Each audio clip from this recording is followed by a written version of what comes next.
Ingat kata-katanya, ya.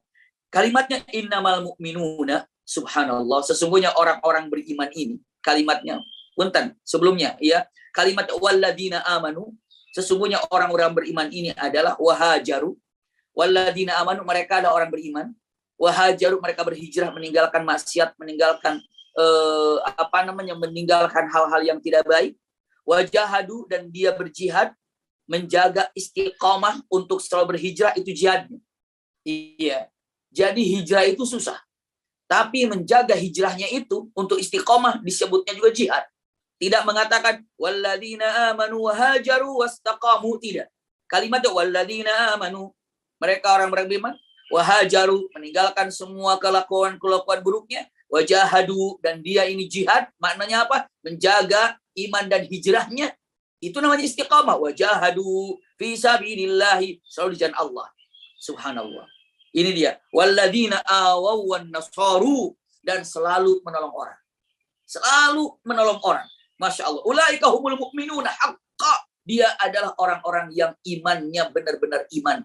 Orang yang benar-benar memiliki iman. Masya Allah. Ini kata-katanya. Ya.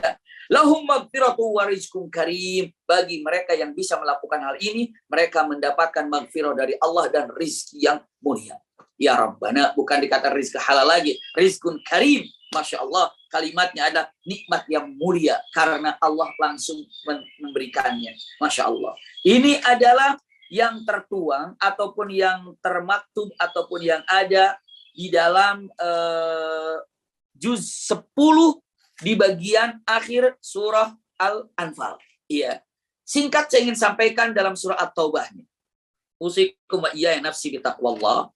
Ketika mengetahui tentang surah At-Taubah. Jadi kalau dibilang tadi mungkin ada beberapa poin, mudah-mudahan sahabat-sahabat, teman-teman semuanya paling tidak bisa menulis dengan cepat apa-apa isi dari juz ke-10 yang diawali dari suratul Anfal. Ini adalah surah 41 sampai akhir. Ya. Lalu kita lihat apa istinbat ataupun apa yang namanya intisari kandungan yang ada di surah At-Taubah sampai ayat 93, yakni karena juz ke-10 itu sampai di situ. Saya ingin sampaikan, punten, surat At-Taubah ini Madaniyah, dan kalau dicek dan dilihat, Masya Allah, Al-Anfal lalu At-Taubah. Al-Anfal ini menceritakan tentang perang Badar. At-Taubah juga ini adalah menceritakan tentang perang Tabuk. Jadi surah ini berdampingan. Al-Anfal bercerita tentang perang Badar. At-Taubah mengisahkan perang Tabuk. Simpan baik-baik, ya. Perang Badar adalah perang pertama kali yang dihadiri Rasulullah SAW. Perang Tabuk adalah perang yang terakhir yang dihadiri oleh Rasulullah SAW. Ini Badar, Tabuk. Masya Allah. Ini terjadi peperangan yang ada. Simpan baik-baik untuk keterangan yang ada. Usikum ya nafsi bitaqwallah. Maka ada kata-kata ghazwah, ada kata-kata ma'rikah. Ada namanya sariyah. Iya. Tapi punten, perbedaannya ingin gambarkan ada ghazwah itu perang, ma'rikah juga perang. Kenapa dikatakan ghazwah dan apa perbedaannya ghazwah dan ma'rikah? Para ulama mengatakan kalau ghazwah ini adalah peperangan yang di dalamnya ada Rasulullah. Kalau ma'rikah itu adalah peperangan yang di dalamnya tidak ada Rasulullah. Walaupun Rasulullah mengawasi dari jauh, memantau dari jauh, iya. Namun yang namanya ghazwah Rasulullah langsung terjun di dalam. Badar, ghazwatu Badar. Tabuk, ghazwatu Tabuk. Kenapa? Karena Rasulullah berada di dalam. Ini pendapat para ahli sirah. Ingin digambarkan hal yang terindah pula, banyak bertanya dengan mengatakan kenapa ya yang namanya surah Taubah ini tidak ada bismillahnya. Ya memang satu-satunya dalam firman Allah Subhanahu wa taala yang tidak ada bismillahnya surah At-Taubah. Kenapa? Mungkin pertanyaannya pendek sekali ya, tapi jawabannya ini sangat panjang sekali karena banyak para ulama menyampaikan alasan kenapa surah Taubah ini tidak ada bismillahnya. Ini untuk diketahui oleh kita semuanya ya. Kenapa surah At-Taubah tidak ada bismillahnya? Ini penting untuk kita. Kenapa? Jawaban yang bisa disampaikan pada kesempatan pagi ini, saya menyampaikan satu jawaban di antara berbagai macam para ulama memberikan jawaban kenapa tidak ada bismillahnya, di antaranya dengan mengatakan kata-katanya usikum wa iyaya nafsi bitaqwallah wa sababu ghiyabu al-basmalah an awwali surat at-taubah ala qaul aghlab al-ulama, ala qaul aghlab al-ulama. Artinya yang menyebabkan tidak ada bismillah dalam surah At-Taubah ini, paling banyak ulama berpendapat dengan mengatakan karena surat ini membicarakan paling banyak tentang cerita-cerita kehancuran, kebobrokan, ataupun hinanya orang-orang kafir dan orang-orang munafik. Itu. Dan menceritakannya di sini adalah tentang perang. Iya. Tapi intinya menceritakan di sini adalah tentang hancurnya ataupun tentang orang-orang kafir dan orang-orang munafik. Diceritakan orang munafik, menceritakan tentang kafir. Nanti ayahanda bunda ikhwah akhwatillah, tolong telaah dalam surah At-Taubah ini. Dalam surah At-Taubah ini ingin disampaikan bahwa kenapa tidak ada bismillah di awalnya, karena ini menyampaikan tentang orang-orang kafir, orang-orang munafik, yang mana ini tidak pantas untuk mendapatkan rahman rahimnya Allah Subhanahu wa ta'ala. Jadi tidak layak kalau menceritakan tentang orang kafir, orang munafik, orang kafir yang memusuhi Islam, orang munafik yang memusuhi Islam, orang kafir yang ingin menghancurkan Islam, orang munafik yang ingin memecah belah umat Islam. Pada waktu itu sudah mulai ada juga ingin perpecahan tersebut. Lalu punten, tidak layak untuk digambarkan dengan mendapatkan Ar-Rahman Ar-Rahim. Bismillahirrahmanirrahim, maka tidak ada. Ini salah satu jawaban yang ada. Iya. Masih beberapa ulama berpendapat dengan berbagai macam jawaban berkaitan dengan yang namanya haji pada waktu itu, berkaitan dengan tanah yang akan diharamkan, sangat luar biasa ya. Namun punten, surat At-Taubah ini banyak sekali namanya. Banyak sekali namanya. Para ulama menyampaikan, ada yang menyatakan surah At-Taubah ini disebut juga dengan suratul Fatihah. Fatihah itu adalah surah penuh dengan ejekan gitu. Kenapa?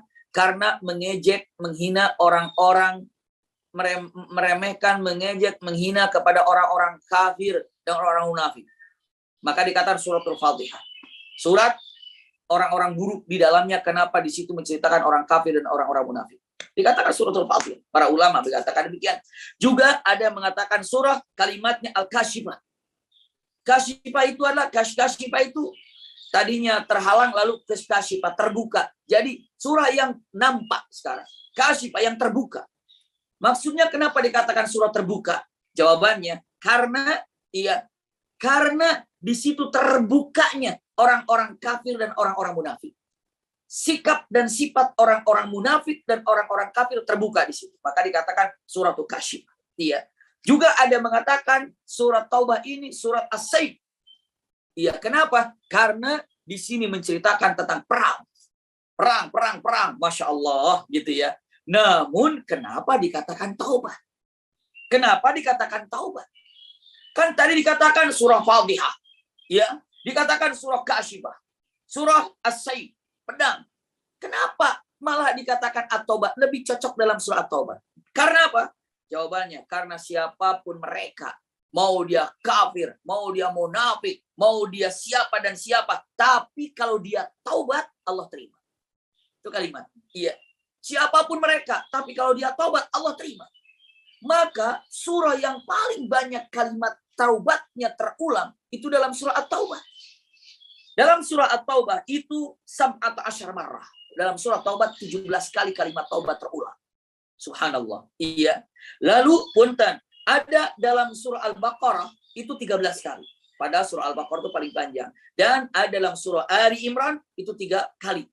Surat An-Nisa 12 kali. Suratul Maidah 5 kali. Surah Hud itu 6 kali. Lalu suratul An'am 1 kali. Kalimat taubat ini. Jadi yang paling banyak ini ada dalam surah apa? Yang paling banyak dalam surah Taubah, maka dikatakan At-Taubah. Iya. Usikum wa iyaya nafsi bitaqwallah. Ikhtitam yang saya sampaikan, kita cari ayat yang untuk lebih diketahuinya ya. Ingin disampaikan ayat inti daripada juz 10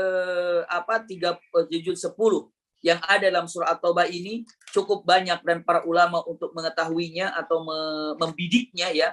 Namun usikum wa iyaya nafsi bitaqwallah, lihat tentang yang dia digambarkan surat ini dikatakan surat Taubah karena siapapun mereka itu apabila taubat diterima oleh Allah Subhanahu wa taala.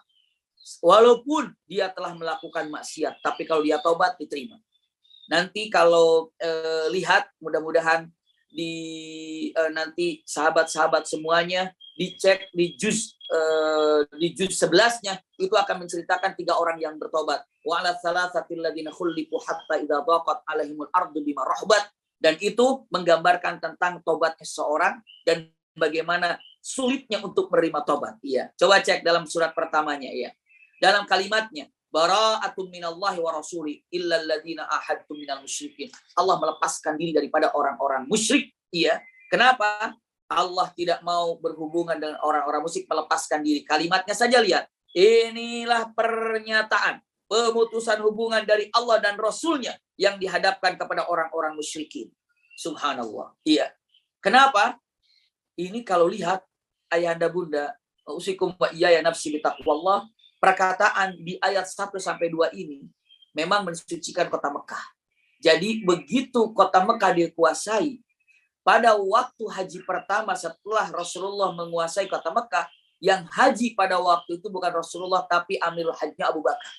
Saat Abu Bakar melaksanakan ibadah haji, bersama saat itu orang-orang kafir juga ada karena belum diusir dari kota Mekah, maka disitulah ayat keduanya mengatakan kalimatnya, Allah mengizinkan dan Rasulnya di haji ini untuk hadir mereka, namun dikasih waktu berapa lama? Dikasih waktu punten 4 bulan.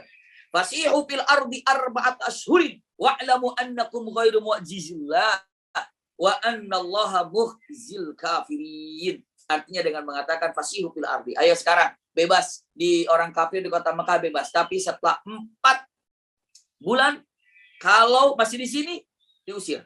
Tapi kalau mau Islam, Islam. Nah itu kalimat salah satu contoh taubatnya.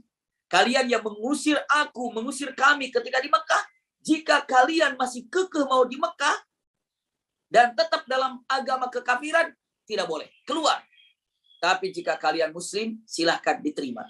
Nah itu bentuk salah satu dalam kalimatnya Allah dan Rasulnya menerima siapapun yang bertobat ketika dia melakukan kekeliruan. Ya, ikhtitamnya yang saya sampaikan nanti ayahanda bunda bisa dicek juga punten ada dalam firman Allah Subhanahu wa taala mengajak berjihad di ayat 38. Ya ayyuhalladzina amanu ma lakum idza qila lakum infiru fi sabilillahi taqaltum ilal ardi. Hai orang-orang beriman, kenapa sih ketika diajak berjihad itu berat sekali? Jihad itu bukan hanya sekedar jihad untuk berperang, membawa senapan, membawa pedang aja ya. Jihad untuk baca Quran aja susah. Jihad untuk tahajud saja susah dengan mengatakan kalimatnya idza qila lakum infiru fi sabilillahi taqaltum ilal ardi ya araditum bil hayatid dunya minal akhirah fama mata'ul hayatid dunya fil akhirat illa qalil ya. Yang terakhirnya coba lihat juga di ayat 39 kalimat yang sangat luar biasa ya.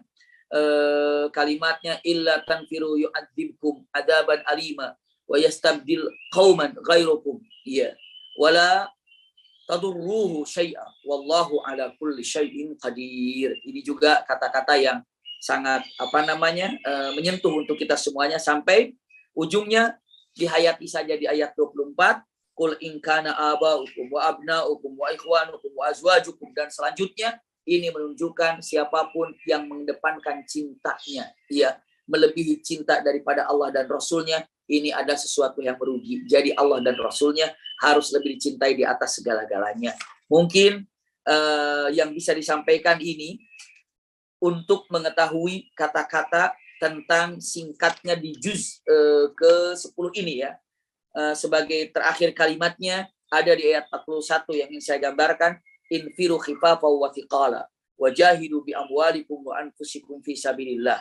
Ya, di ayat 41 ayahanda bunda dengan kalimatnya infiru khifafa wa thiqala wajahidu bi amwalikum wa anfusikum fi sabilillah. Ini Masya Allah. Jadi dalam surah At-Taubah ini Masya Allah, ini suratul jihad. Ini ada suratul saif. ini adalah suratul Fatihah, ini adalah suratul Kasyifah. Ini beberapa ulama menyatakan demikian. Namun intinya kenapa ini dikatakan surah At-Taubah? Karena siapapun di antara mereka ya yang tadinya kafir, yang tadinya memusuhi Islam, apabila tobat Allah terima. Tercontoh Ikrimah bin Abi Jahal, Suhail ibnu Amr. Iya, itu kan gembong-gembong kafir semuanya. Abu Sufyan, Hindun, Wahsy, semuanya banyak sekali orang-orang yang tadinya kafir, termasuk Khalid bin Walid, ya, termasuk Umar ibn Khattab. Tapi setelah Islam semuanya dilepaskan daripada kekeliruan dosa-dosa yang terbelakang. Al-Islam yajibu ma qablah, ini adalah inti yang ini disampaikan dalam juz 10 di awal muqaddimah suratul Taubah. Punten, mudah-mudahan apa yang disampaikan ada manfaatnya dan mudah-mudahan kita bisa mempraktekkan apa-apa yang ada di dalam intisari yang namanya juz ke-10 ini, baik itu dalam Al-Anfalnya atau At-Taubahnya. Mudah-mudahan semuanya diberkahi Allah Subhanahu wa taala. Jazakumullah khair. Ala husni istimaikum. Mohon maaf atas segala kekurangan. Lakum minni al-hubbu wad du'a. Wassalamualaikum warahmatullahi wabarakatuh.